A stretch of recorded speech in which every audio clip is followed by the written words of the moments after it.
أول passage معانا بتقول the singularity is described as the point at which advances in artificial intelligence leads to the creation of a machine smarter than humans.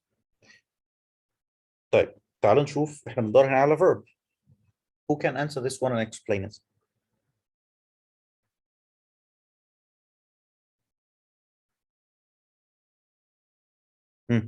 مين ممكن يجاوب الكويستشن ده ويexplain الانسر؟ ماشي، شهد بتقول B. Why؟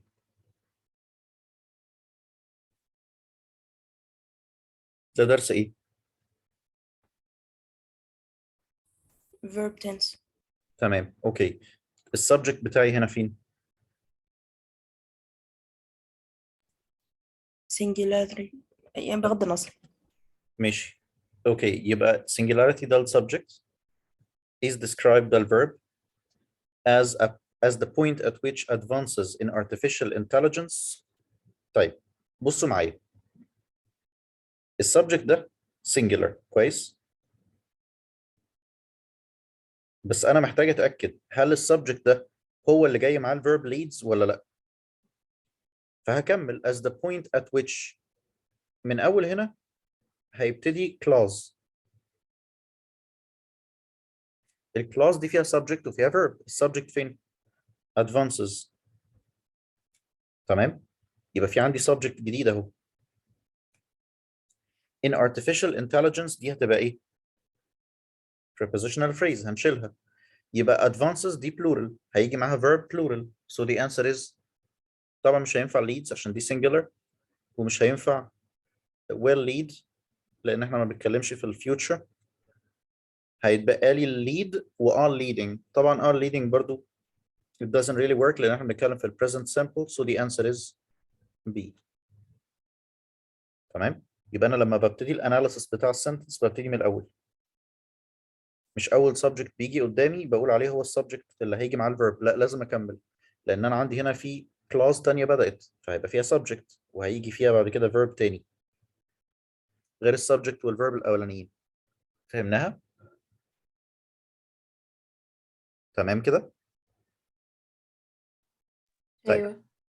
2 بيقول when asked how the thought of machine super intelligence made them feel, 62% of the general population expressed negative emotions. Most tech executives had positive emotions about super intelligence. طيب لو انا قريت الكلام ده، تمام، لو انا قريت الكلام ده هلاقي ان هو مبني على الداتا اللي في الجراف. فانا مطلوب مني اشوف احسن انسر بتطلع الداتا من الجراف صح وبشكل relevant. تعالوا كده نقرا نشوف which answer works best. هو احنا هنعمل elimination لبي وسي اول حاجة صح؟ لان هنعمل دول wrong wrong evidence اساسي. طيب هو when asked how the thought of machine super intelligence made them feel، المفروض ان ده هيبقى فيه modifier، فالمفروض الموديفاير هيجي بعد الكوما. ماشي. طيب المشكله هنا ان في امتحانات الاي اس تي هو اوقات ما بيراعيش الموديفايرز قوي. يعني هو بيقول لي في السؤال بص على ايه؟ accurate interpretation of the data in the graph. الجراف. خليني التزم بالجراف، هو مديني ريفرنس معين امشي بيه. تمام، انت فكرتي بان انا هاكسكلود اي حاجه مش بتجيب لي الموديفاير بعد الكوما، which means ان انا كان المفروض اكسكلود A و C و D واختار B مثلا respondents. تمام، بس لا هي مش هتمشي كده، هو لازم نكمبير الداتا مع الجراف. طيب ما انا ما فكرتش كده. انا قلت بي وسي عشان ال الداتا مش مظبوطة مع الجراف. انا ما قارنتش اوكي، على الكوما. مش عشان الموديفاير يعني. ماشي تمام اوكي. لا. طيب خلينا كده نكمبير الانسرز دي بقى مع الجراف. عندي هنا بيقول لي ايه؟ بيقول لي feelings about super intelligence general population will tech executives. اوكي positive، نسبة الناس اللي كان رأيهم positive في الجنرال population كانت 37%، ونسبة الناس اللي كان عندها positive emotions من التك executives كانت أعلى. يبقى الناس المتخصصين شايفين الموضوع positive أكتر. تمام؟ طيب اللي كانوا شايفينه نيجاتيف كانوا الايه؟ الجنرال population، واللي كانوا شايفينه less negative هم الناس بتاعه التك executives. طيب تعال نشوف ايه الانسر اللي تنفع. 62% of the general population expressed negative emotion. ده ممكن يكون صح، البارت الاولاني ده صح. Most tech executives had positive emotions about super intelligence. صح. Most مش موست، لا، لان هو يعتبر بالنسبة للنيجاتيف هما يعتبر ايكوال، بس مش ايكوال قوي، بس يعتبر لكن مش موست. تمام، يبقى خلي ايه دي على جنب. طيب respondents reflected a broad range of views about super intelligence with a seeming balance between those who were excited and optimistic and those scared or worried. هل الجراف ده بيقول لي حاجة ليها علاقة بscared؟ لا، وانا لا. محتاجة حاجة فيها ديتيلز. 37% of the general population expressed negative emotion. لا 37 ايه؟ غلط. positive صح؟ يبقى دي ايه؟ برضو out. So wrong data. probably I'm left with D. بس خليني اتأكد. 62% of the general population expressed negative emotions. الكلام ده صح. Tech executives were evenly split on their feelings about super intelligence. برضو ده صح لأن evenly split يعني 50-50. وده الايه؟ ده الكلام اللي موجود هنا. So the answer is D. طيب تعالوا كده نسم اب اللي احنا قلناه تاني. لما باجي اعمل evaluation لاي answer I need to focus على حاجتين او ثلاثه. اول حاجه الداتا ان هي تكون ايه؟ accurate. تمام؟ يبقى لازم الداتا تكون accurate. تاني حاجه ان هي لازم تكون relevant. يعني ايه relevant؟ يعني ليها علاقه بالموضوع اللي هو بيتكلم فيه. اوقات هيجيب لي جراف فيه داتا كتير قوي، منها جزء ملوش علاقه باللي هو بيتكلم فيه في الباسج، فالداتا دي ممكن تبقى accurate لكن مش relevant. يبقى انا لازم يكون عندي الاثنين دول ايه؟ fulfilled. كويس؟ اتفقنا على الكلام ده؟ طيب اللي بعده 3. Several notable futurists predict this will occur between 2030 and 2045. Not everyone agrees with this timeline. Estimates are based upon many factors, not the least of which is the continued increase of computing performance, eventually reaching as many connections as the human brain, but operating much faster. ماشي، أنا هنا هحتاج أختار حاجة تمشي مع إيه بالظبط؟ يعني what sort of question is this؟ ده درس إيه؟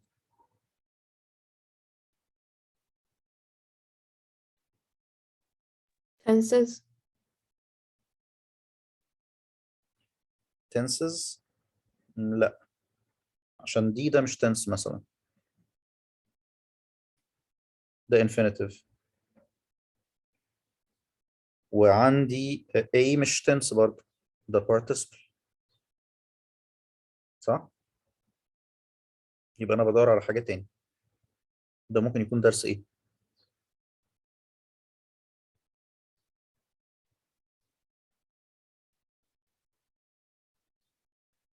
Who can answer it؟ Parastructure. يس، ما بين إيه وإيه بقى؟ يا جانا كتبت لنا reaching and operating. تمام؟ So the answer is A. يبقى ده درس ال parallel structure.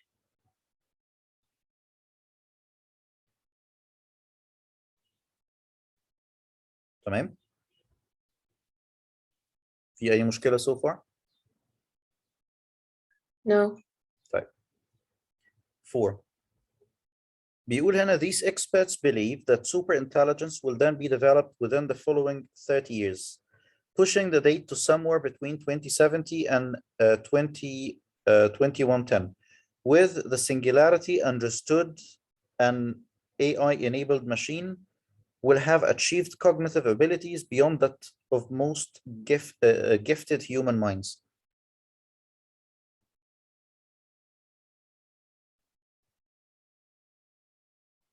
هختار ايه في 4؟ understood ولا gained ولا realized ولا acknowledged؟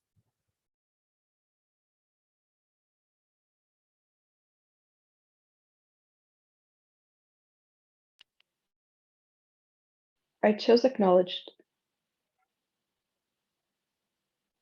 Acknowledged. These experts believe that superintelligence will then be developed within the following 30 years, pushing the date to somewhere between 2070 and 2110, with the singularity understood, an AI-enabled machine will have achieved cognitive abilities beyond that of the most gifted human minds. طب باقي الناس ايه رأيكم؟ أنا بقول realized. طيب لو قلت acknowledged هيبقى who acknowledged it؟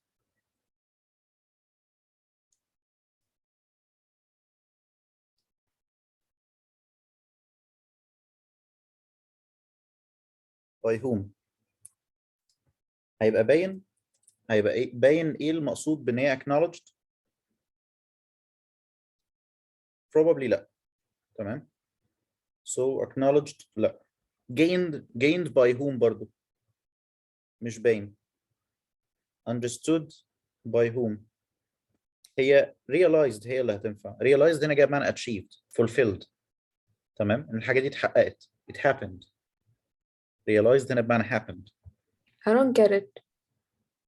طيب هو مش في اول الباسج اتكلم على ان في حاجه اسمها singularity وقال ان السنجلاريتي دي هي البوينت اللي الماشينز هتقدر فيها to gain some sort of consciousness similar للhuman consciousness او بتعديه. اوكي معايا كده؟ تمام. طيب هو شرح الكونسبت ده في اول الباسج. هنا بقى بيقول ان في بيك هتحصل في الاي اي تكنولوجي وهيبقى في حاجه اسمها سوبر انتليجنس. السوبر انتليجنس ده هيفضل يزيد يزيد يزيد لحد ما هيوصل للسنجلاريتي، يعني هيوصل لحاجه pretty much similar للhuman consciousness. فهو في السنتنس الجديده بيقول لما السنجلاريتي دي تتحقق، لما تبقى realized, an AI enabled machine will have achieved cognitive abilities beyond that of the most gifted human minds. لما السنجلاريتي تتحقق ال AI machine هيكون عندها cognitive abilities اعلى من البشر كلهم. ده نفس الكونسبت اللي هو شرحه في اول الباسج. تمام؟ I get it, but I don't think realized the best word. Maybe acknowledged. لا أصدق achieved.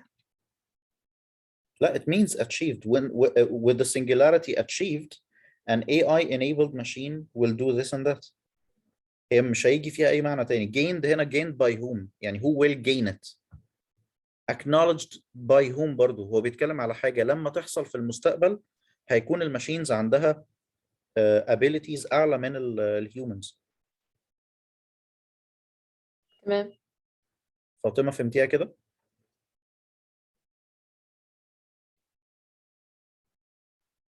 No. طيب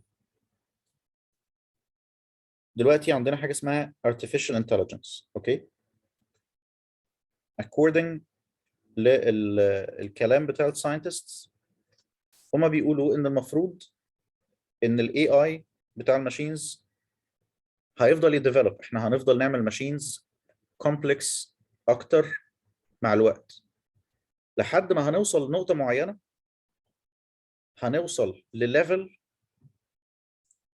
من التعقيد او من الكومبلكسيتي هيخلي الماشينز التفكير بتاعها pretty much similar للتفكير بتاع الهيومنز. الكوجنيشن هيبقى عندهم كوجنيشن، هيبقى عندهم وعي. تمام معايا لحد دلوقتي؟ أيوة. طيب هو سمى النقطة اللي هيوصل فيها ال AI للليفل بتاع الهيومنز سماها السنجلاريتي. اوكي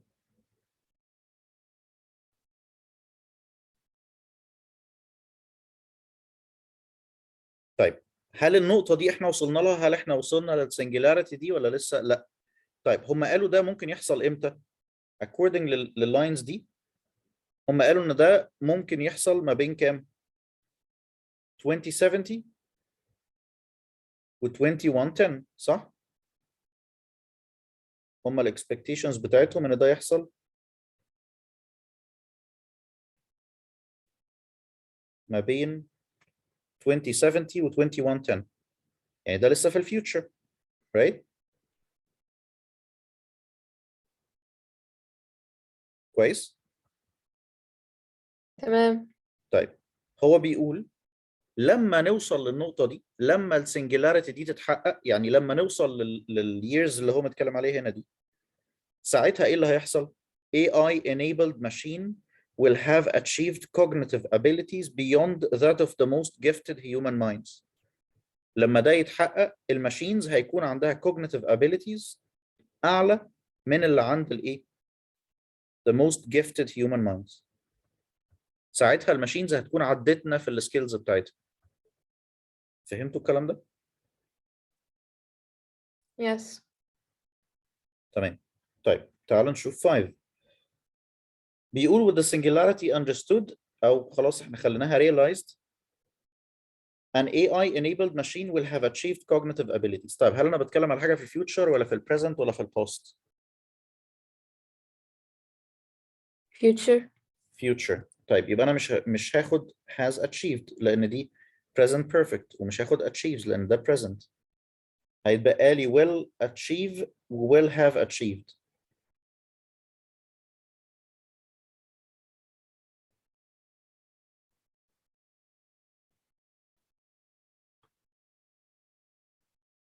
المينينج هنا هيخليها A مش B. حد عارف will have achieved ده اللي هو انهي tense؟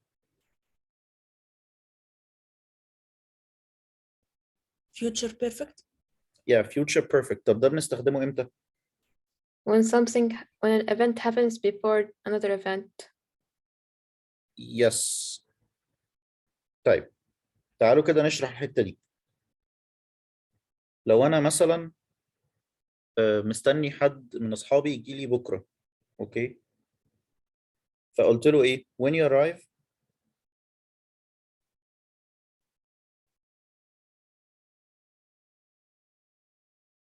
كوما. الو. محمد ازيك؟ مستر I thought you cut off بس ثانية. فقلت مثلا when you arrive I will have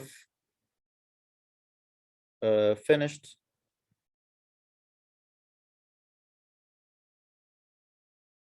my work.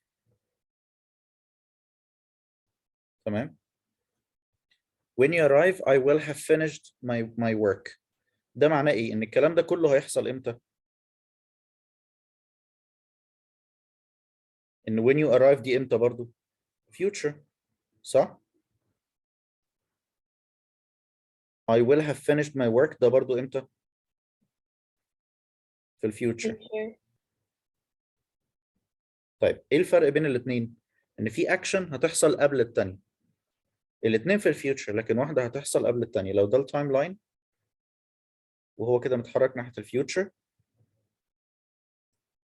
ايه اللي هيحصل الاول؟ في تو اكشنز هم في الفيوتشر.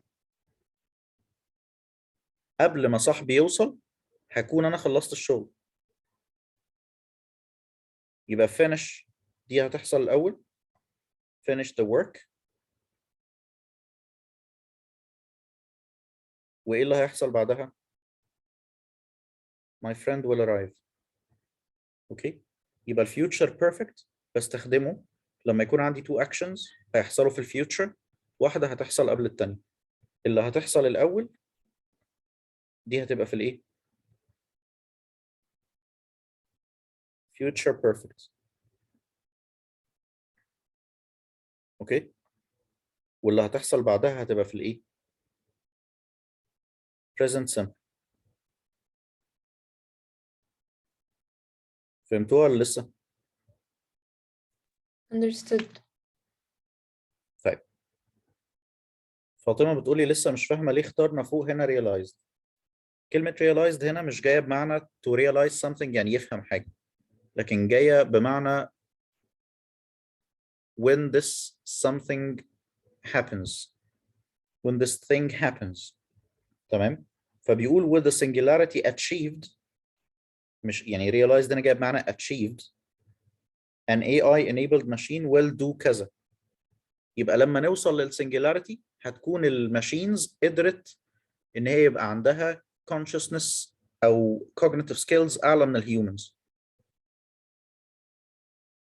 فهمتيها؟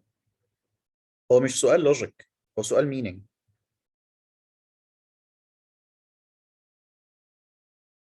فهمتيها كده ولا لسه؟ أنا مش عارفة أفرق ما بين الأربع كلمات نفسهم. طيب كلمة understood بمعنى ايه؟ ان حد يفهم حاجة، صح؟ تمام. اوكي to gain something يعني ايه؟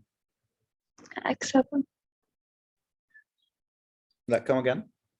إن أنا أكسب الحاجة دي. ماشي اوكي. طيب to realize ليها استوعب. معنيين.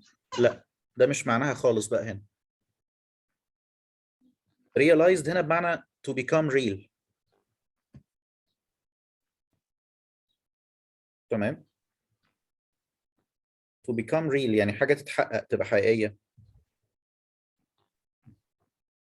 تمام. فهمتيها؟ acknowledge تمام. يعني يقر بحاجة أو يعترف بحاجة برضو that's not the meaning. So realized is the right word. طيب يلا اللي بعده. Which choice provides the most relevant introduction to the paragraph؟ يبقى عشان أحدد ده لازم أكون قريت الباراجراف. تعالوا نشوف. Computer scientist Stuart Russell has said that success at creating human-level AI would be the biggest event in human history. Elon Musk has famously discussed how this superintelligence poses an existential threat to humanity. Musk is not alone in this concern. Bostrom considers the singularity potentially catastrophic for humanity. Nevertheless, it's quite possible that such superintelligence could be the key to addressing the complex assortment of human problems such as climate change. ماشي. ايه اللي ينفع introduction للكلام ده؟ الباراجراف ده بيتكلم كله عن ايه؟ opinions of it. ماشي. opinions قالها المتخصصين بخصوص موضوع السنجلاريتي. طيب ايه الانسر اللي تمشي مع الكلام ده؟ دي. There are many views on whether the development will be positive or not. Yes. طبعا دي works.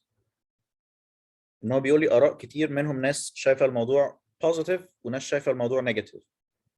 الباقي كله ملوش علاقه بالموضوع.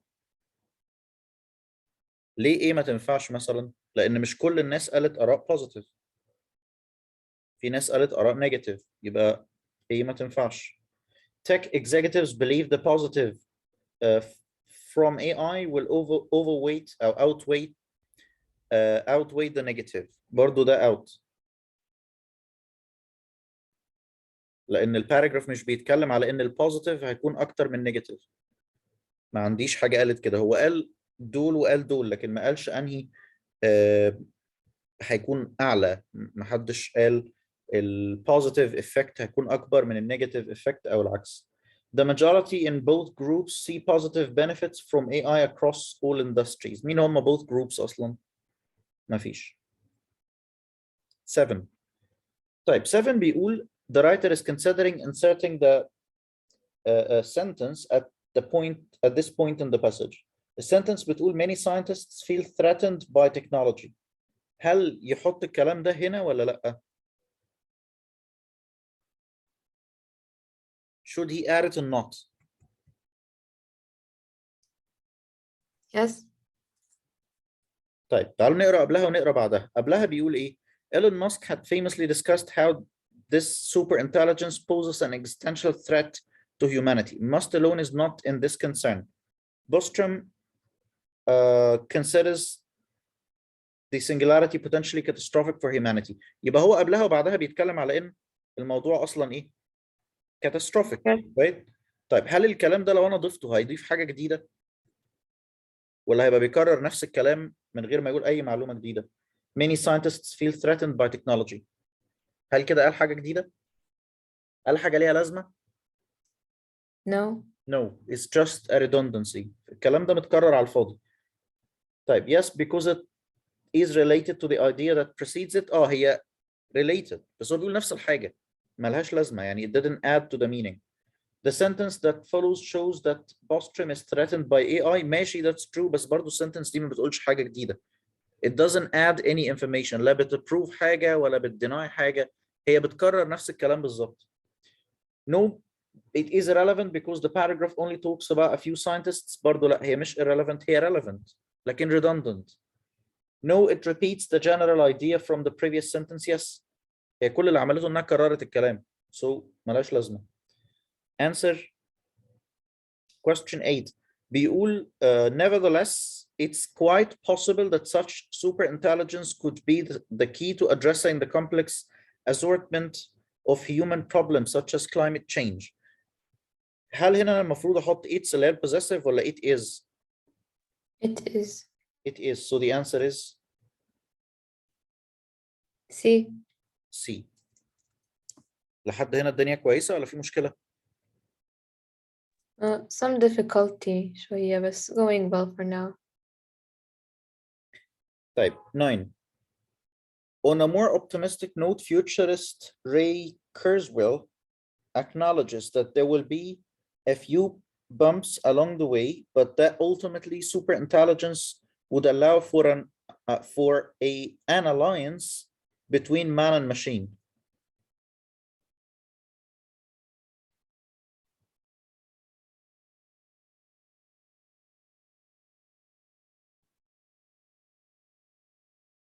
طيب هي ايه طبعا مش هتنفع عشان الارتكل اللي قبلها ايه؟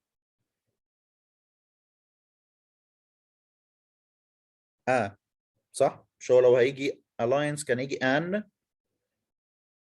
an alliance right؟ يبقى ايه doesn't work. discord يعني ايه؟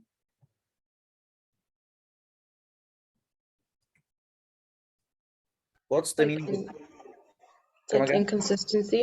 It's like Inconsistency أو disagreement. Yes. طب هل دي حاجة Yeah. positive? No. No. يبقى مش هتنفع لأن هو المفروض إن في واحد هنا optimistic, right? يبقى مش هينفع معايا الكلام عن الإيه؟ عن الديسكورد. طب symbiosis. What's the meaning of symbiosis? Never heard of it. طيب symbiosis يعني تعايش، يعني حاجتين مش من نفس النوع يقدروا يعيشوا مع بعض. تمام؟ يعني can adapt easily. لا مش just to adapt، يعني حاجتين اتنين من الكائنات الحية يقدروا يعيشوا مع بعض. ده السياق اللي بيستخدم فيه تعبير symbiosis. انتوا لو كنتوا بتتفرجوا على الافلام بتاعت مارفل كنتوا شفتوا فينوم كنتوا عرفتوا symbiosis بس عشان مش متابعين الموفيز. صح؟ مش كان تعبير symbiosis بيستخدم كتير في الموفي؟ Yeah. طيب symbiosis يعني ان two types of life يقدروا ايه يعيشوا مع بعض. يا جانا متابعة، هي جانا كانت عارفة السيمبيوسس. اوكي طيب symbiosis works. طيب reconciliation. What does it mean to reconcile two sides?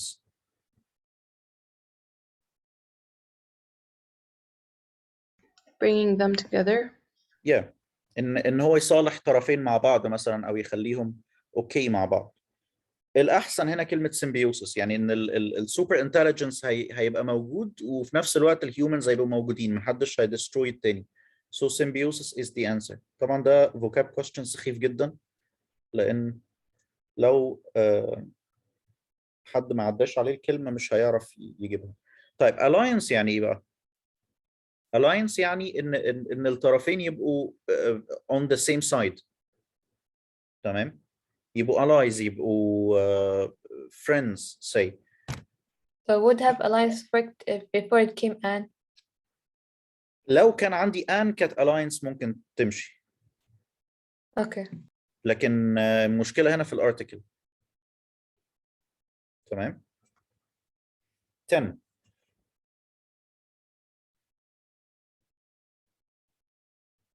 أحمد بيقول like what happened in World War I.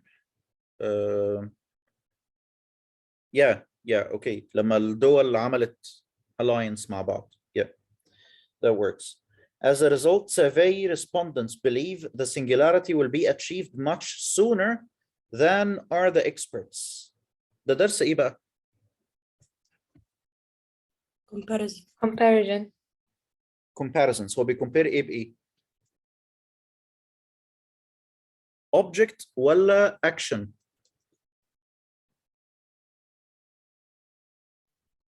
Action. action. Yeah, the action is will be achieved امتى؟ Much sooner. Okay. لا ثواني آسف. They believe. تمام. They believe إن الأكشن دي هتحصل will be achieved much sooner than do the other experts. يبقى أنا محتاج هنا do. Okay. Than do the other experts. الإجابة اللي فيها do هي أنهي؟ B. B. طيب example تاني على الفكرة دي علشان الفكرة دي رخمة شوية. بصوا كده لو أنا قلت I play the piano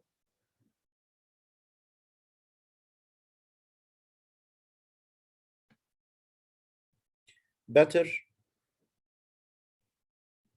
than my brother. الجملة دي صح ولا غلط؟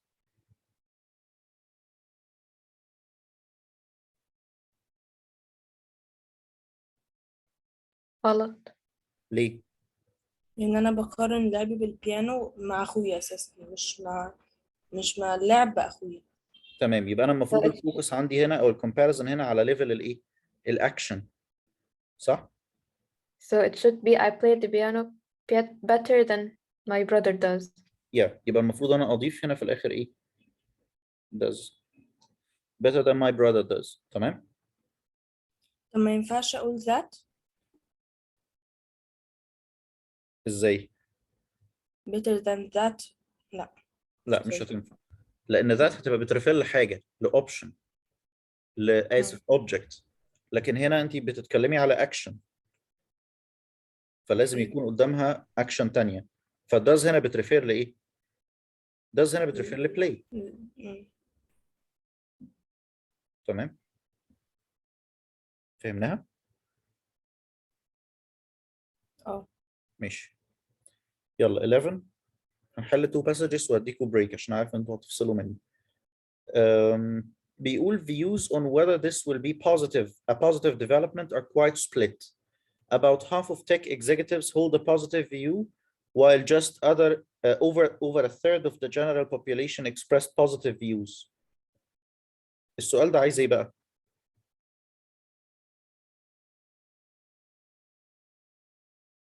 السؤال ده عايز ايه؟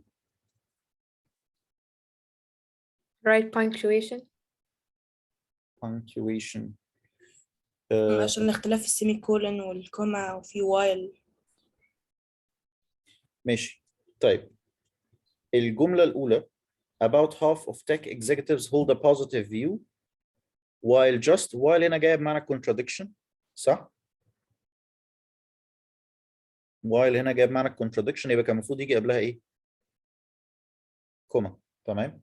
تعالوا نشوف B. About half of tech executives hold a positive view while وراح حاطط الكوما بعد ايه؟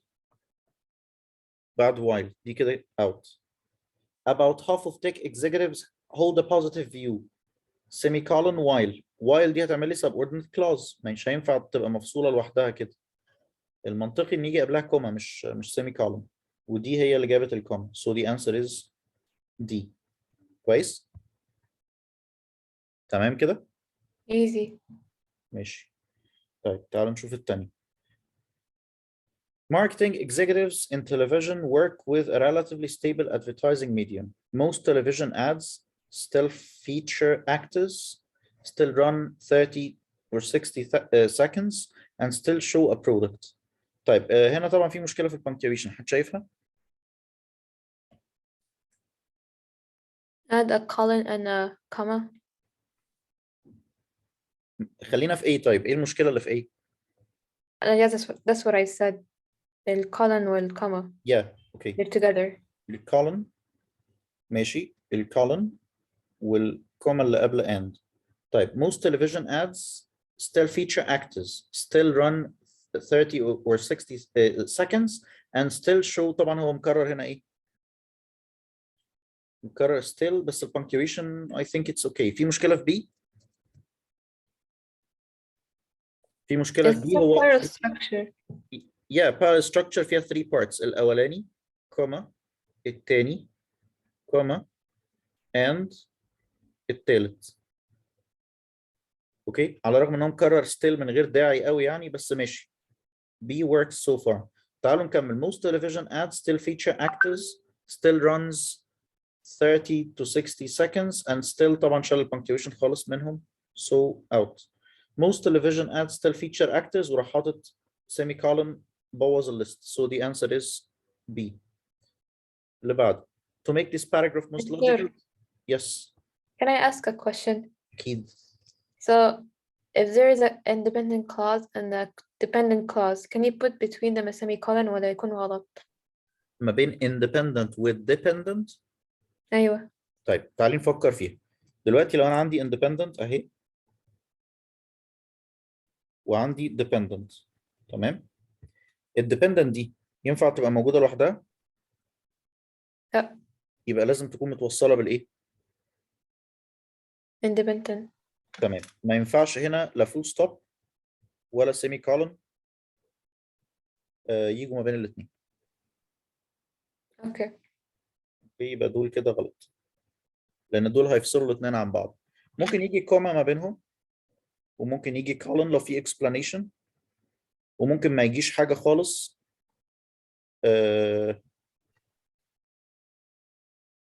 طب دي نعبر عنها ازاي؟ نكتب no punctuation.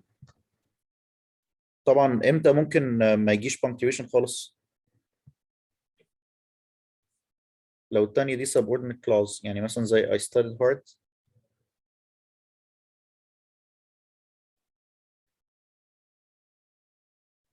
طب بلاش كده. نقولها ازاي مثلا؟ I passed the exam. because I studied. Yeah. كده مش هتحتاج كوما في النص. تمام. I passed the exam because I studied hard. Okay, understood. طيب اوكي تعالوا نكمل. Schedule number 11. Come again. Number 11 في حاجة مش فاهمة. ماشي اوكي نرجع لها تاني حاضر. دي 11. أنا مش عارفة الفرق بين A و D. A و D. طيب A بيقول about half of tech executives hold a positive view وراح شال الايه هنا؟ شال الكوما ما حطش كوما. تمام. المشكلة هنا في punctuation هو ما حطش الكوما اللي كان المفروض يحطها قبل while لكن هنا حطها. يعني كوما أنا مش عارفة بتدي إيه يعني إيه الفرق برضه. طيب في نوعين من كلمة while. كلمة while بتيجي بمعنيين. ممكن تيجي بمعنى التايم. اوكي. وفي الحالة دي هتبقى عادي subordinating conjunction. كويس.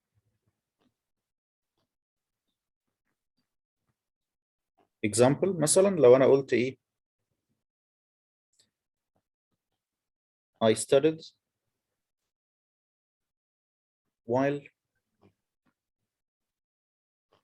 my brother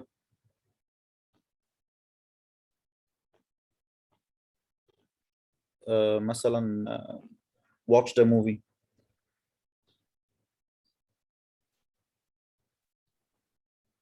تمام.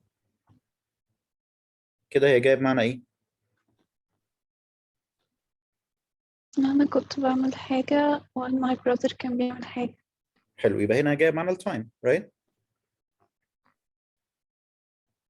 كويس؟ تمام. طيب لو انا عايز اجيبها بمعنى الكونتراديكشن هجيبها بمعنى اللي فوق ده. بيقول about half of tech executives hold a positive view لكن just over a third of the general population expressed positive views. هنا جايب معنى الكونتراديكشن فدي لازم يجي قبلها كوما. يبقى while التانية اللي بتعمل contradiction بيجي قبلها ايه؟ comma. كويس؟ تمام. شكرا. welcome. طيب يلا بينا. 13 بيقول to make this paragraph most logical sentence 4 should be placed. Sentence 4 بتقول in many ways the television ads aired today are similar to those aired 2 decades ago. فهو بيقول لي نسيبها مكانها ولا قبل sentence 1 ولا قبل 2 ولا قبل 3؟ ايه رأيكم؟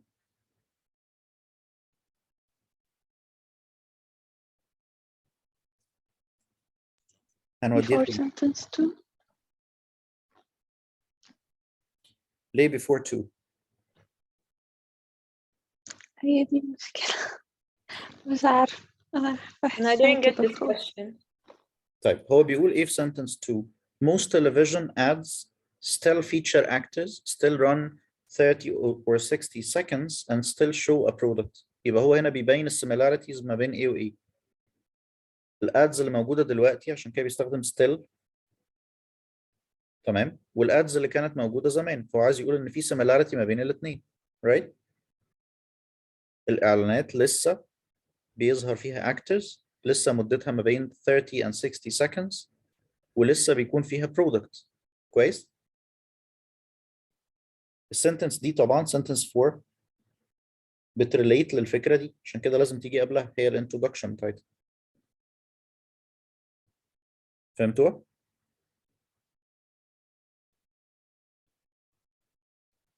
معايا كده؟ Wait, explain why it's similar when it relates to it.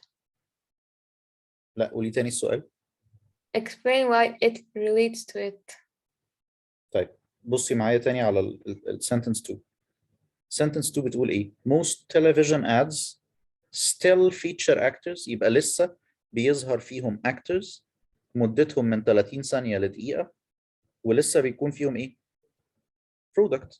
معنى ان هو بيقول still ان الحاجة دي كانت موجودة زمان ولسه مكملة، right؟ Okay. فده نفس اللي بتقوله السنتنس اللي تحت. in many ways the television ads aired today are similar to those aired 2 decades ago. يبقى هي هتيجي قبل sentence 2. Yeah, understood. تمام. 14 which word is most applicable to the nature of these online advertising techniques؟ تعالوا نقرا قبلها عشان نشوف ايه التكنيكس اللي هو بيتكلم عليها. These techniques reached large audiences, generated many sales leads, and would come at a low cost.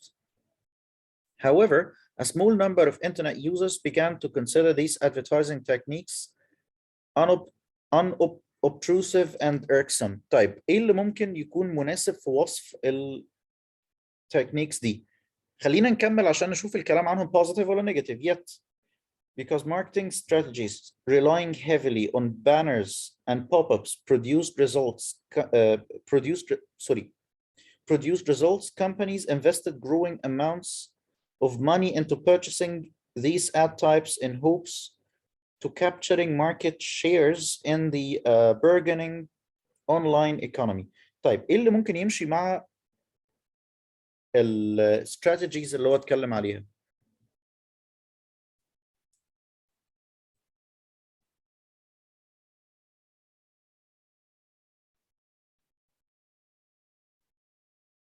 هل هو بيوصفهم بان هم irksome، ان التكنيكس دي متعبة؟ You know what are the banners and pop-ups؟ Yeah. هي بتبقى مزعجة. الحاجة اللي بتجمب في السكرين كده أول ما نفتح ويب سايت، كمية الإعلانات البوب-أبس اللي بتطلع دي. أنسب وصف ليهم هنا إيه؟ مزعجة. Okay, which answer will you pick؟ annoying. Yeah.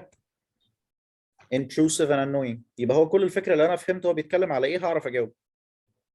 فلازم أقرأ بس شوية في الباراجراف أفهم هو بيتكلم على إيه. هو بيتكلم على الادز اللي بتطلع على السكرين أول ما بفتح ويب سايت، البوب-أبس. Mister, Yes. isn't A, B, and D like almost the same? حاجات وحاجات. يعني في parts في الانسر ممكن تنفع، لكن يعني مثلا inconspicuous هنا تنفع. conspicuous بمعنى واضح، يعني ايه اوصفها بان هي inconspicuous doesn't really make sense. فهي المشكله مش بتكون في ال two parts اللي في الانسر، ممكن يكون part واحد فيهم هو اللي ملوش معنى. while intrusive and annoying both work، لان الاعلانات دي فعلا بتبقى intrusive، they force me to read them, right? and they are annoying علشان they are many, I have to keep closing them. طب Mr. Yes. What does unobtrusive mean? What's the meaning of obtrusive? عدت علينا في passage I think من يومين.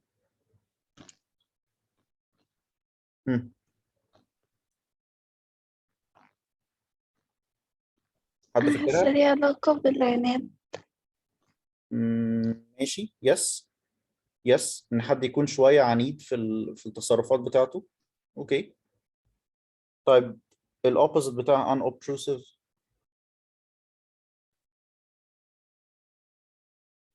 مش stubborn مثلا، ده opposite. تمام، برضو ملهاش معنى هنا. كويس.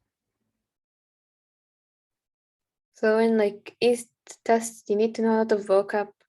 Yes, you have to. It's not that much in SAT.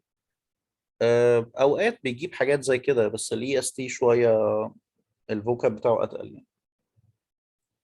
Yeah, this was like my biggest struggle in it. يعني بصي، هو اعتقد مع تكرار الحل وان احنا نطلع الفوكابس هتلاقي الدنيا بقت اسهل شويه. أيوة، يعني أنا بطلع vocab when I'm studying the vocab book you sent. تمام، مع الوقت هتلاقي الدنيا قلت. يعني مش كل الفوكاب اللي هتذاكريه تفتكريه كمان، لما يتكرر قدامك مره واتنين I think الموضوع هيتحسن. Okay. هو soothing يعني ايه؟ مين عارفها؟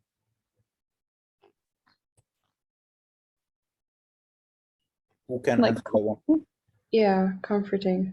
Okay. Like calm. Yep. Does it work في الكونتكست اللي احنا بنتكلم فيه؟ Not at all. It's the opposite. تمام، يبقى كل الفكره هنا ان انا عشان اختار انسر لازم اكون متاكد ان التو سايدز ينفعوا. ما ينفعش اختار بارت من الانسر والبارت الثاني انا مش عارفه مثلا، هيبقى في ريسك ان هو ممكن يكون مديني كلمه غلط. 15 بيقول هنا yet because marketing strategies relying heavily on banners and pop-ups produced results, companies invested growing amounts of money in purchasing these types in hopes of أنا حلتها of capturing. Okay, so the answer is of capturing C. Is this like a logic question? Because when you read a lot, you can see like this type of structure. Yeah. Okay. ملهاش هنا رول معينة يعني، بس to express in hopes of capturing. أنا عايز achieve حاجة معينة. I hope in hopes of doing something. Okay. لو كان الverb نفسه hope كان هيجي بعده to capture. He hopes to capture something. لكن in hopes of capturing ملهاش رول. هي you have to use it that way. تمام. ده part بيبقى اسمه collocations. الكلمات دي بتيجي مع بعض. Not because of a logical relation، ولكن الستراكشر بتاعها كده. طيب اللي بعده بيقول the popularity of these tools exploded when a search engine at the time an increasingly popular website fighting to solidify its place on the internet with other web service giants offered free software enabling users to block pop-up ads.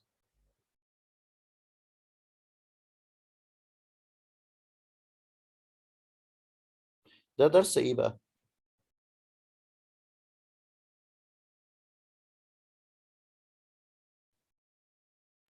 punctuation برضه. punctuation. حلو. Punctuation. طيب تعالوا نكمبير كده البنكتويشن بتاع كل answer من دول. The popularity of these tools exploded when a search engine at the time an increasingly popular website fighting to solidify its place on the internet with other web service giants offered ده الverb صح؟ السبجكت بتاعه فين؟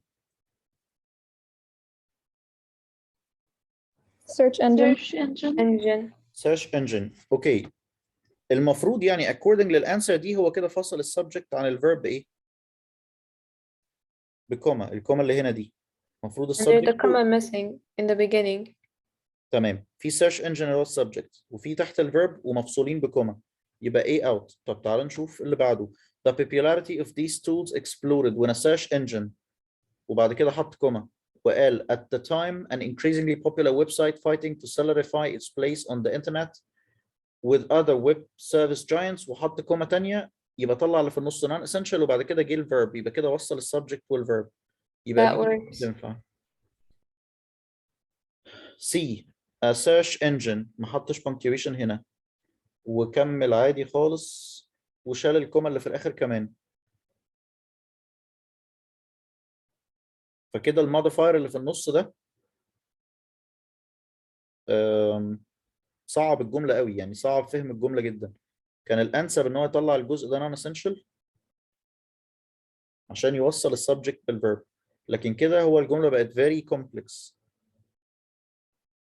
تمام لأن دي كده كأنها بقت بتموديفاي الانجن هنلاقي الجملة اتلخبطت خالص. C مش هتنفع. A search engine وبعد كده حط semicolon doesn't work لأن هو كده فصل السبجكت عن الverb semicolon وده out. So the answer has to be B. 17. The backlash against banner ads grew as new web browsers provided users the ability to block image-based ads such as banner ads. Which sentence would best serve as a conclusion to the paragraph? يبقى الباراجراف ده بيتكلم عن ايه؟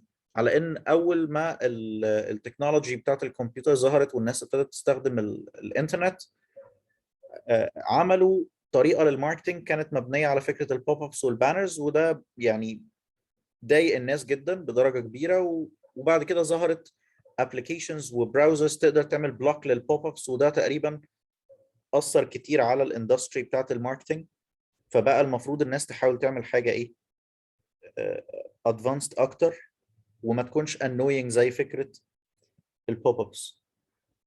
بصوا كده على الانسرز وقولي which one works. C. طيب تعال نشوف.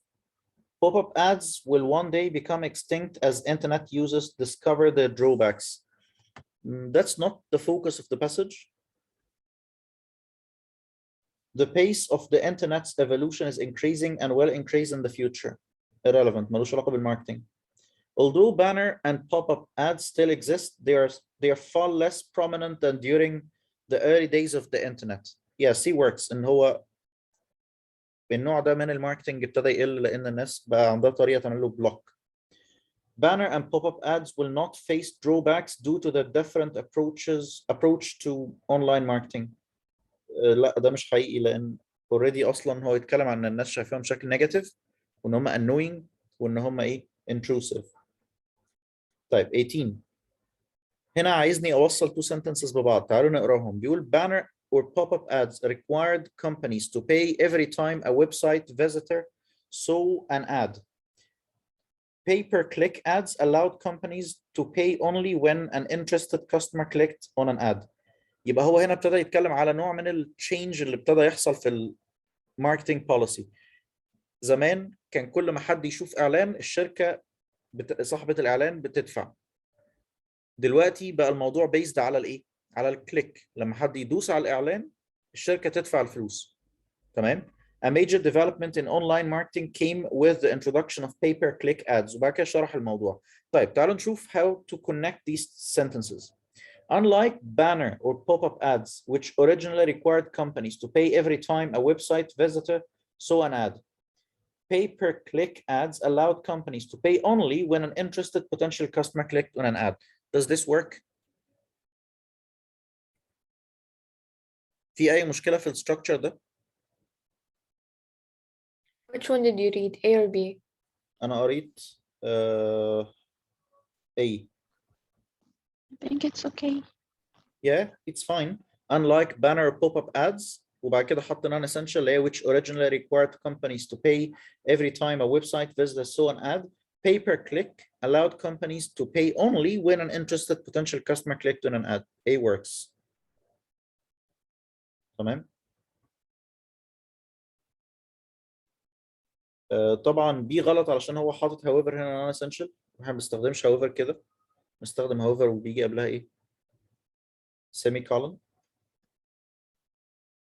C, even though banner or pop-up ads required companies to pay every time a website visitors saw an ad, comma, pay-per-click ads allowed companies to pay only when an interested customer clicked on an ad. المشكلة هنا في even though مش هتعمل المينينج اللي احنا بندور عليه.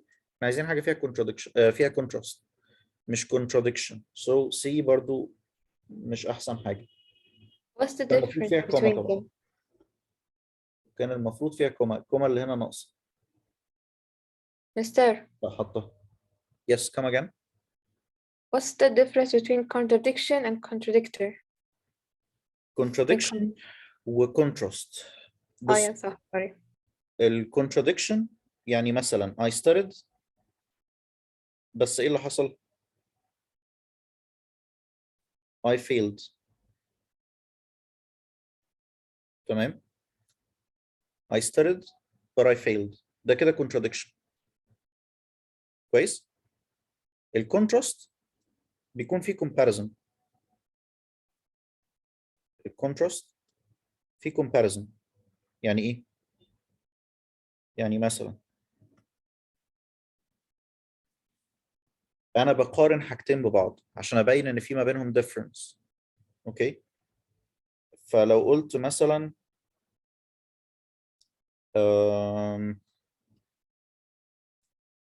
مثلا Egypt is very crowded.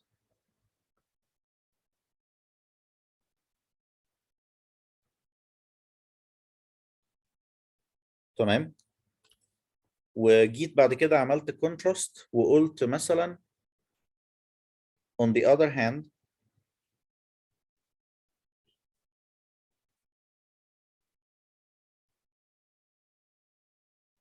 comma مثلا Italy مثلا اي حاجه بقى يعني هقول اي statement بعد كده تبين ان مثلا ال public transportation هناك بيبقى فاضي. اوكي فانا كده عملت some sort of contradiction ما بين حاجتين ما بين Egypt وما بين Italy. فالكونتراست بيكون في comparison ما بين حاجتين الهدف منها ان انا ابين difference.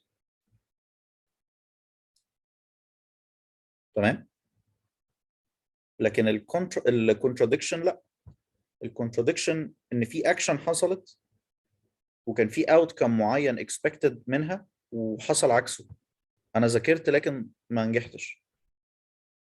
Got it? So like change in events. So like something happened, like change the event. I don't know how to explain it. مش لازم يكون في something happened. يعني هو هنا مثلا I studied hard but I failed the test ما فيهاش بالظبط ايه اللي حصل خلاني ما انجحش في الامتحان. لكن في contradiction. There is an expectation. لما انا بقول لحد I studied hard what he expects ان انا هنجح. Then something else happened. I failed. That's not a contrast لأن ما فيهوش comparison. تمام؟ So when expectations go wrong, Yeah. One of the cases yes expectations. okay. ممكن مثلا مثال للكونتراست مثلا ان مثلا فلان ده هارد وركر لكن فلان ده ليزي. That's a contrast لأن في comparison.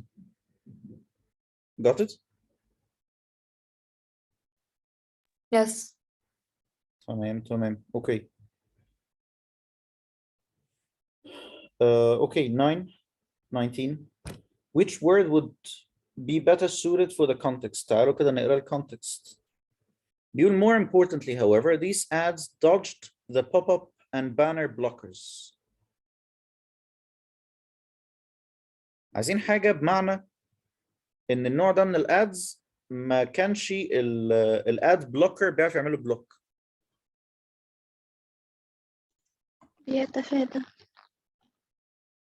Yeah. So what's the word؟ ايه الكلمة اللي تنفع هنا؟ أنا مش عارفة سي ودي معناهم ايه. circumvented بمعنى ايه؟ يدور حوالين حاجة. طب ditch. What does it mean to ditch something? abandon. To abandon, yeah, to get rid of something. ماشي.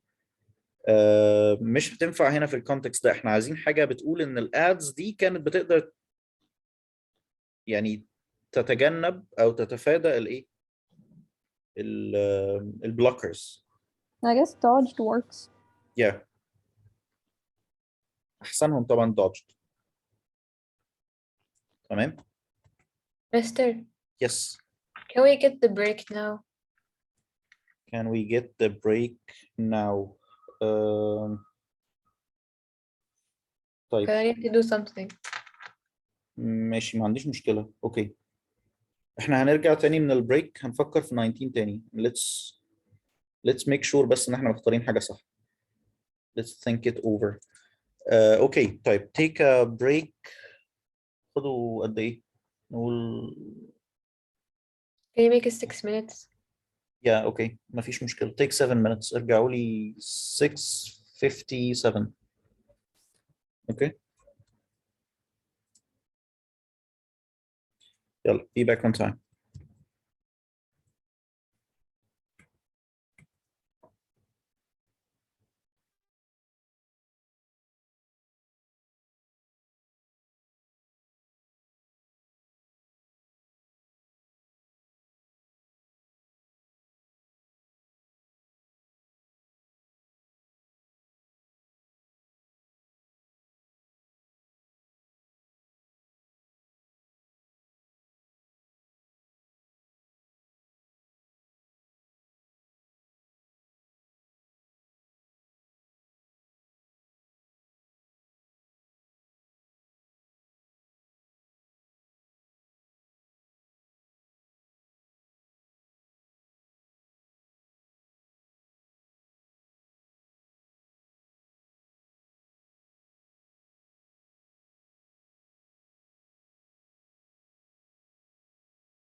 اوكي شباب يلا بينا. احنا كنا واقفين عند 19. طيب meaning wise I would say in أول ثلاثة ينفعوا، بس أول ثلاثة مش equally valid. يعني dodge would work في ال conversations العادية يعني in the sense of avoiding something، بس هي ممكن هنا تبقى أقرب شوية للinformality. يعني let's avoid A. escaped I think it works، بس هي مش بتدي sense ال avoidance. يعني to escape something doesn't really come as synonym to avoiding something. Okay في slight difference. يعني لو في avoided هنا I think would have worked perfectly. circumvented هي اللي ممكن تيجي بمعنى avoided. Okay ف circumvented I think هتبقى هنا أفضل شوية. So change your answers to C. Okay طيب 20 بيقول when companies began pouring billions of dollars into this emerging medium, online advertising specialists have started to notice the presence of what would later be called click fraud. ايه التنس اللي ينفع هنا؟ انا عايز حاجه في الباست ولا في البريزنت؟ past. باست. اوكي طيب ايه اللي يمشي؟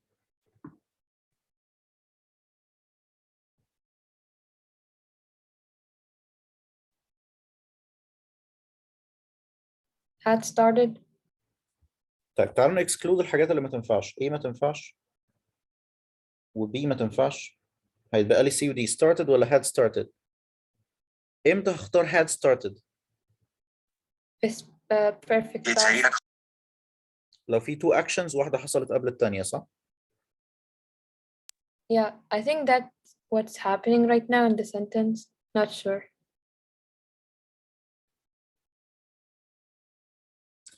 When companies began pouring billions of dollars into this emerging medium, online advertising specialists started to notice. لا هو هنا مفيش سنس ان حاجه حصلت قبل الثانيه. هو هنا في سنس ان الاثنين حصلوا في نفس الوقت لما هم عملوا كذا التانيين عملوا كذا. مفيش sense of ان action حصلت قبل التانية. مفيش sense of I precedence. think, Wait, I think Mr. that first clause can kind of work as a time reference in a way. So like, when did they start to notice presence of what would later be called a click fraud? When companies began pouring billions of dollars. Does that make sense? Mr. Yeah, you are technically right. الستراكشر ده بيدي سنس، بيدي المعنى بتاع ان حاجه حصلت فحاجه تانية حصلت. يعني الفوكس هنا مش على ترتيب الايفنتس. يعني مثلا when the phone rang I answered. مش محتاج هنا ان انا اقول when the phone had rung I answered. I wouldn't say it that way. لان هنا الفوكس مش على ترتيب الايفنتس، الفوكس هنا على ان في حاجه حصلت فحاجه تانية حصلت. بتدي سنس الكورليشن مش البريسيدنس. make sense؟ No, I'm kind of confused. طيب دلوقتي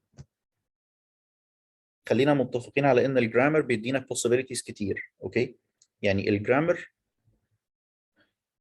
بيجنريت meaning كويس. ممكن يكون عندي two actions say مثلا action 1 و action 2. الريليشن شيب ما بينهم ممكن تكون عامله ازاي؟ ممكن تكون الريليشن شيب ان حاجه حصلت قبل الثانيه. يعني مثلا 1 before 2. تمام. وممكن 2 before 1. وممكن الفوكس مش على ترتيب الايفنتس اصلا. ممكن يكون الفوكس على ان when one happened 2 happened. لما 1 حصلت B حصلت. الفوكس هنا مش على ان 1 حصلت الاول، لكن ان 1 cause. يعني ايه؟ when the phone rang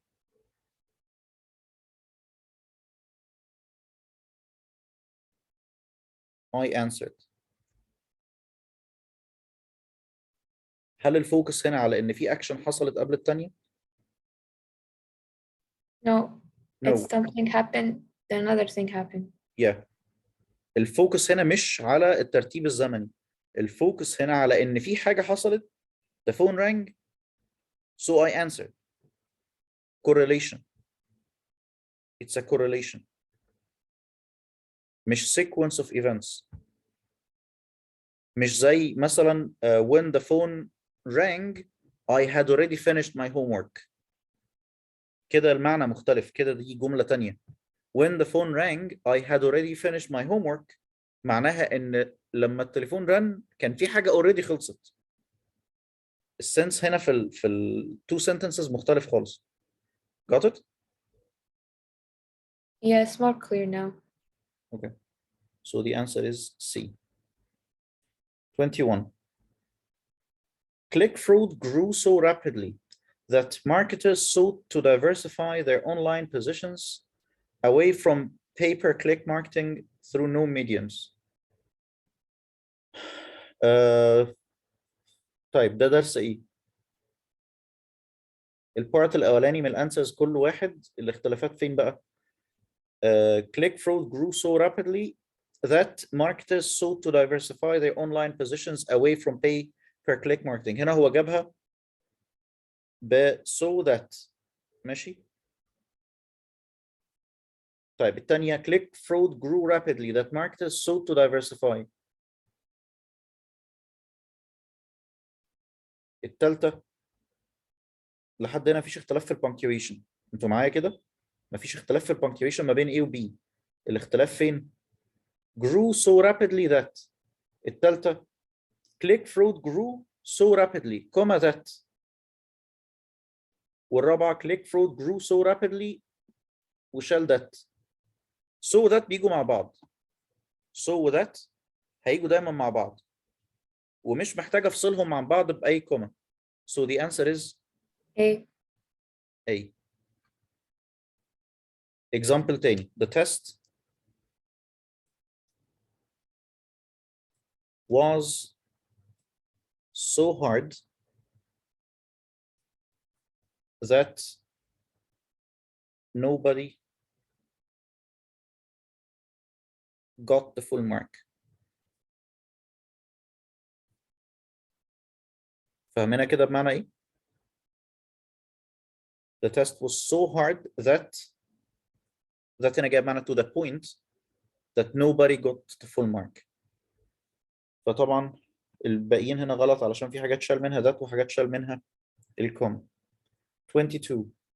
The writers want to conclude the essay by giving attributes for future success in online advertising. Which choice best accomplishes the writer's aim? يبقى احنا بندور على حاجة تنفع conclusion للباسج وتكون بتحدد لنا the attributes for the future success in online advertising.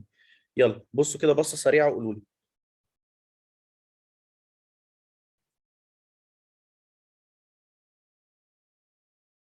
Discipline and practice and patience are essential in marketers if marketers want to succeed in their online marketing strategies. هل ده له علاقة بالموضوع؟ Does the passage talk about discipline and patience? Not really. No.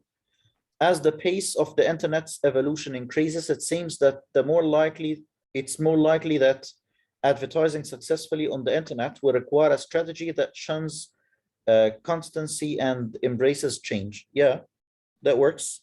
لأن هو بيتكلم فعلا على التشينج بتاع الماركتينج policies أو الماركتينج techniques moving from the TV لل internet age. To be successful at online advertising, marketers should follow a uniform approach to the strategies. ده عكس الباسج أصلا. With ruthless tenacity, online marketing strategies can prove to be successful It's not about whether it's successful or not. It's about how to do it, how to apply it. So B works.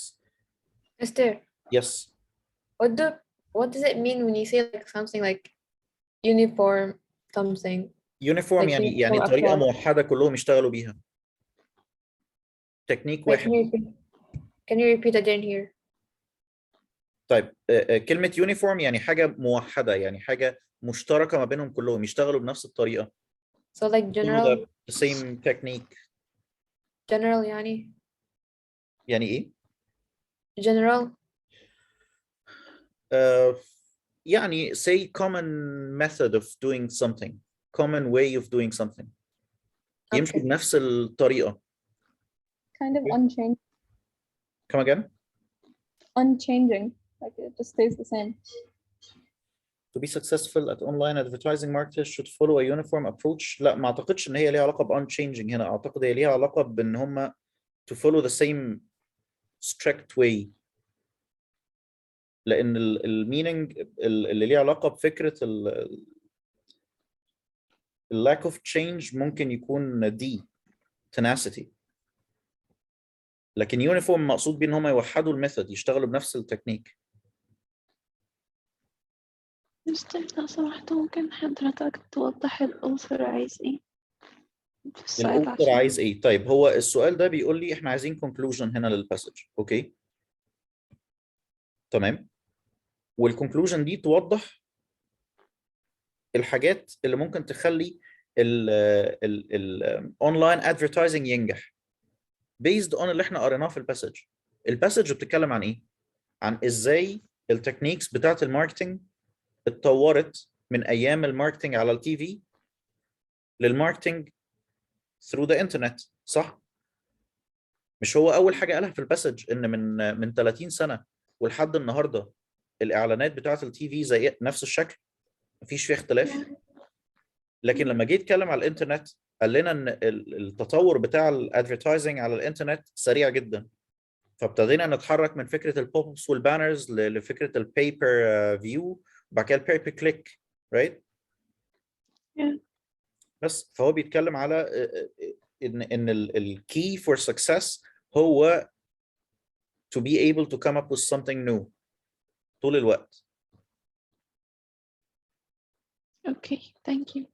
عشان كده بيقول ان احنا محتاجين strategy that embraces change. تمام؟ اوكي ثانك يو. ويلكم. يلا اللي بعده هنشوف هنخلص الأربعة ولا هنخلص ثلاثة وهنصحح الأخرانية. Before 1950s, music defined its own circles, but at best only shaded the frame of popular American culture. The birth of rock and roll forever changed that as larger and larger numbers of youth came, not only to identify with the music they were listening to, but to identify themselves by that music. هو بيتكلم هنا على حد singular or plural? Plural.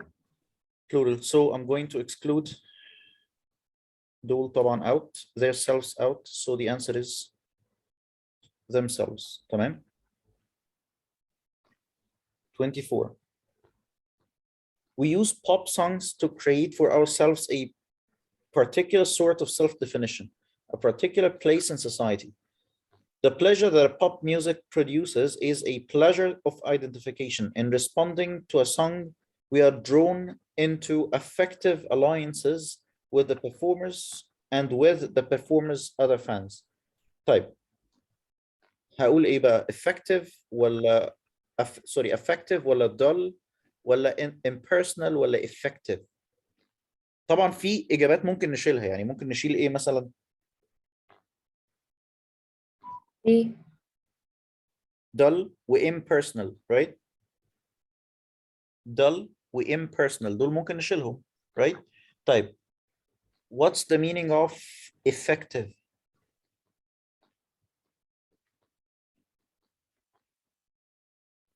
Producing some sort of desired result. Okay, that's good. طيب what about affective؟ Kind of inflicting some sort of emotional. It Yeah, relates to like affect هنا your جاية من emotion. كلمة مقصود بيها الايموشنز، فaffective مقصود بيها emotional connection. تمام. affective alliances مقصود بيها emotional connection مع الناس اللي حوالينا. So the answer is A. معلش يا مستر ممكن هيك تشرح ايه ودي تاني؟ طيب كلمة effective يعني حاجة ليها تأثير كبير. اوكي. في الكونتكست اللي هنا ده مش هيبقى مفهوم مقصود بيها ايه. يعني ايه effective alliances؟ effective in one sense. In what sense؟ ملهاش معنى واضح. اوكي. فeffective مش هتنفع. impersonal يعني حاجة مش personal. طب برضو ده what does it mean لما اقول ان في connection impersonal بيني وبين حد؟ It doesn't make sense. يعني it would have made more sense لو قال personal. لكن يعني ايه impersonal؟ مش شخصي. What does that mean? Doesn't mean anything. dull. هو بيتكلم على حاجة positive. Can I describe it as dull? No. No. So dull is out. بقى لي affective. Affective هنا مش جاية من كلمة effect أو ولا الverb affect. هي جاية من كلمة affect in the sense of emotions. مش بمعنى التأثير لكن بمعنى ال emotions. اوكي. ده المعنى مش الثاني قادرة كده. أفهم الحتة دي. طيب كلمة affect ليها كذا معنى. اوكي. ممكن تيجي بمعنى الverb ان هو حاجة تعمل تأثير. اوكي. والمعنى الثاني لكلمة affect هو الايموشنز. اوكي تمام. كويس.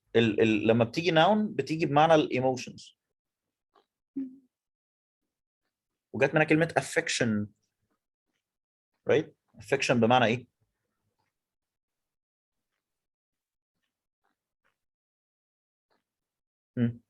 What's the meaning of the word affection? I don't know. Sir, can you repeat the flag What's the for meaning me? of the word affection?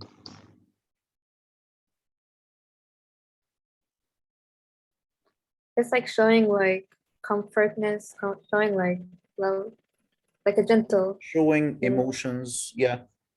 Okay. طيب. 25.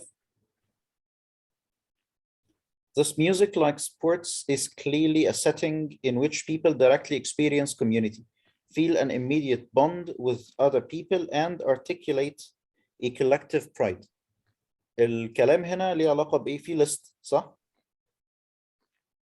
في list في الآخر. right? Okay. إيه المشكلة في إيه؟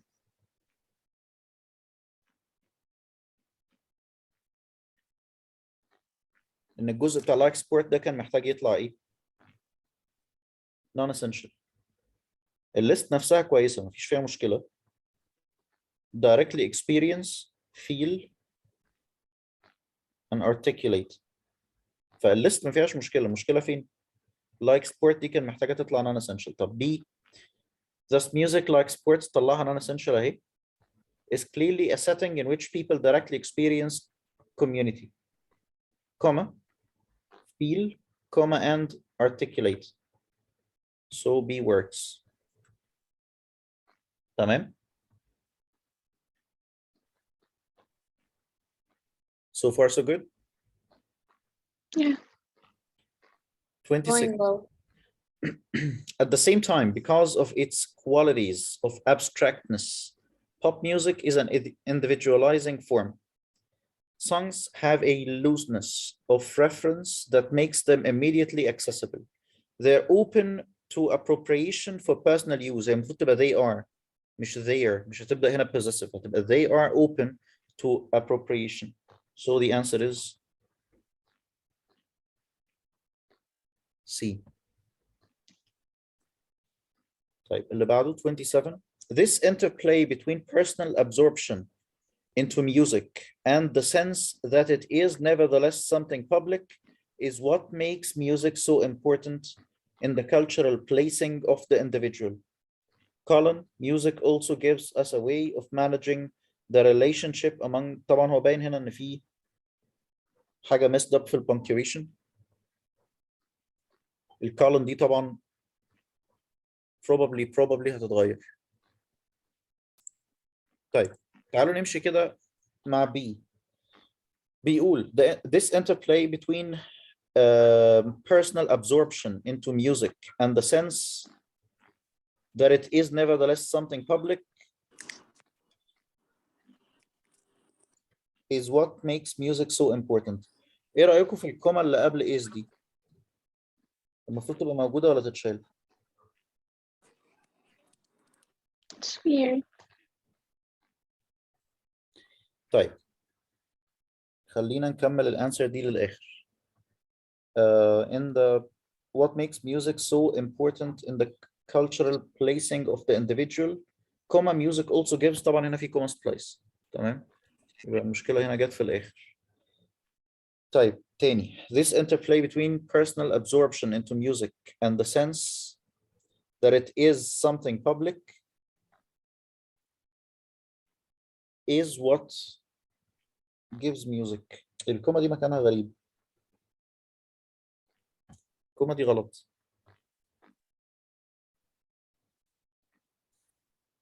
They all have it. They all have it بس هي غلط. لأن ده الverb. تمام؟ Yeah, I was confused about that part. ده المفروض الverb. إن non essential أهي. Nevertheless. وذات it is something public يبقى دول connected مع بعض. Right? أنا ما عنديش أي comments تاني فوق هنا. This interplay between personal absorption into music and the sense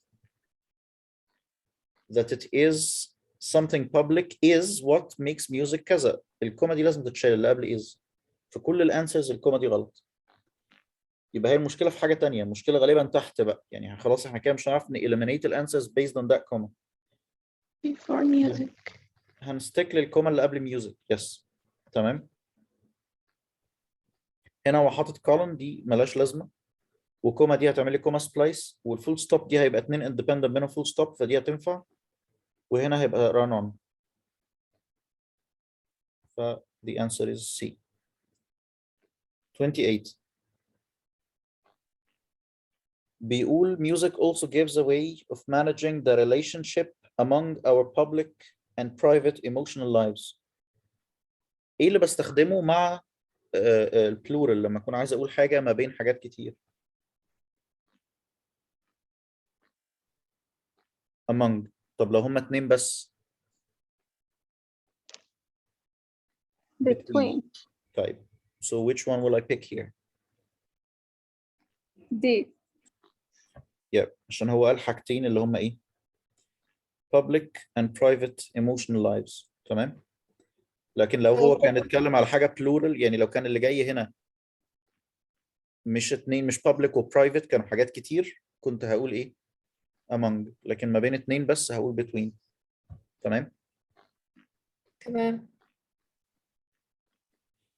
29. بيقول هنا popular love songs are important because they give shape and voice to emotions that otherwise cannot be expressed without embarrassment or incoherence. Which choice would best support how love is expressed in language according to the author? Okay, language expresses love with words of affection and compliments. Well, our most revealing declarations of feelings are often expressed in banal or boring language. Well, because of its social function, language helps people express their innermost feelings effectively. Well, a language, unlike music, best expresses people's emotional harmony. طيب ايه اللي ينفع هنا؟ سي ودي لا، لأن سي ودي بيركزوا على ايه؟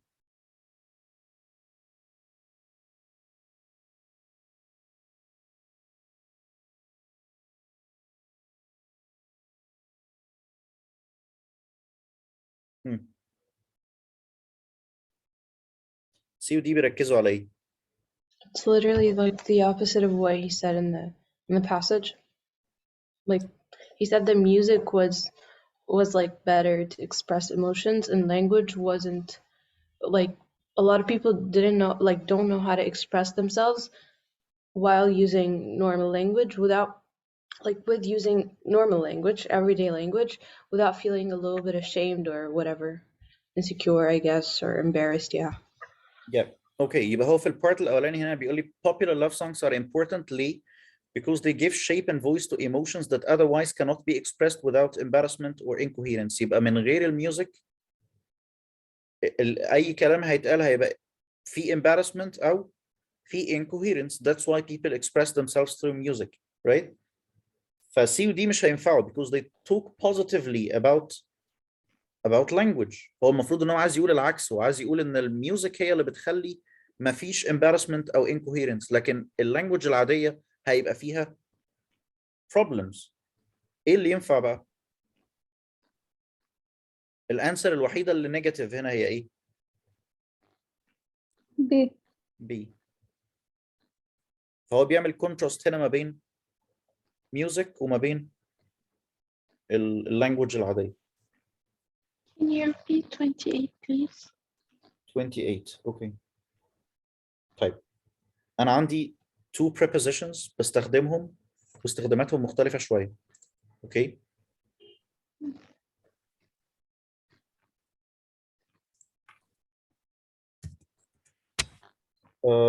طيب في preposition بستخدمه لو انا بتكلم على حاجة ما بين حاجتين، يعني لو انا هتكلم على one and two Between. هقول between. لو انا بتكلم على 1 2 3 4 and 5 Among. هقول among. اوكي. فانا هنا بتكلم على حاجتين، نوعين من اللايفز اللي هم ايه وايه؟ public and private, right? فاستخدمت معاهم ايه؟ Okay. Between. between. Thank you. Welcome. طيب 30. We invest most in popular music when we are teenagers and young adults. Music ties into a particular kind of emotional ايه بقى emotional what? Tranquility, continuity, mentality ولا turbulence? What's the meaning of the word tranquility? Like serenity or like calmness. ماشي. Okay. Does that work? We invest most in popular music when we are teenagers and young adults. Music ties into a particular kind of emotional حاجة when issues of individual identity and social place and the control of public and private feelings are at premium.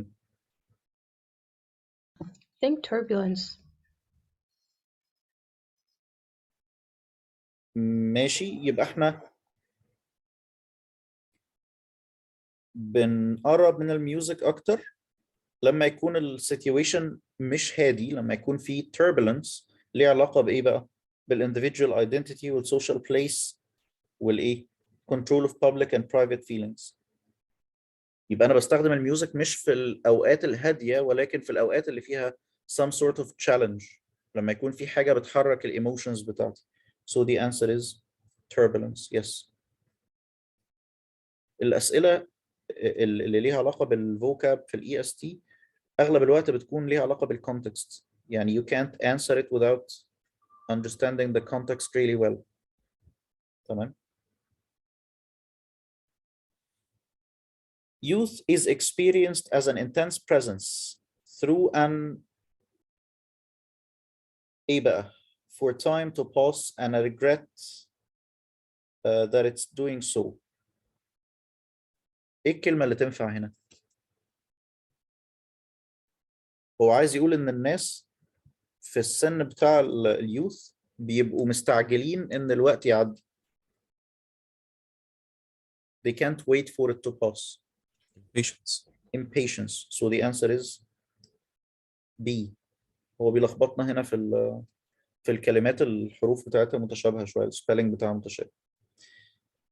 In a series of speeding, physically insistent moments that have nostalgia coded into